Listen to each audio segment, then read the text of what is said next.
За Sila Group компани маань Сэлб голын гадна төвчлөлтийн ажлыг хийхээр 2025 оны 9 сарын 2-ны өдөр гэрээлээд хийж эхэлсэн байгаа. 2026 оны 3 сарын 30-ны өдөр бид энэ жилийнхээ ажлыг төвчлөлтийн ажлыг эхэлсэн байгаа. Бетон далан, газар шорооны ажил гэдэг суур бүтцүүдийг бэлдэх ажил маань өөрөө Бэлгэн Монгол компани хийж гүйцэтгэж байгаа. За манай компани бол өнгөлгөөний ажил буюу төвчлөлтийн ажлыг хийж гүйцэтгэж байгаа. Өнгөрсөн жилийн намраас эхлээд далангийн гадна болон дотор талын тохичлтыг манай хийж байгаа. Хийцлийн өдгөөл явган замын далангийн маань урт 910 м газрыг гадна дотор талын тохичлтыг хийгээ явж байна. Одоо явган зам маань болохоор баруун зүүн талдаа гэдэг Сквадр дүүргийн 1-р Баян зүргийн 42 дугаар хороо гэдэг ингээ хоёр талд хуваагдаад явж байгаа.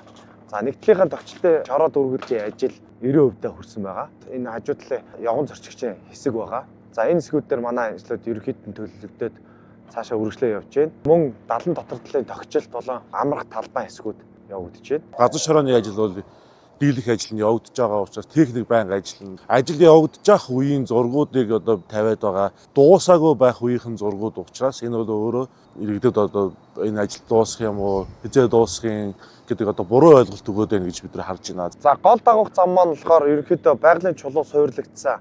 Тэгээ илүү байгальтайгаа голтойгоо ойрхон гэдэг нөхцлөөр одоо явган зорчигч болон хүмүүс гүүх хүмүүс зориулагдсан юм зам тал байгаа. Далангийн хоёр талын маань зам болохоор скутертэй дугуйтай хүүхдээ салхилуулж байгаа тэрэгцэртэй иргэдэд зориулсан шат пандусын налуутай явган шат метал шат гэдэг ингээд зориулж гисэн байгаа. Натурын гүүрний дөрвөн талаас шууд тэрэгцэртэй болон явган иргэд маань гарах зориулттай юм төлөвлөгөөт ажил маань үргэлжлээ явж байна. Бидний сүүлийн хугацаа 6 сарын 1-нд гэсэн байгаа. Иргэддээ нээгээд ногоон тогтчлттой, модтой, амрах талбайтай за айл талаараа буух болон хоёр далангийн хооронд гүүртэй ийм нөхцөл тогтож явнаа.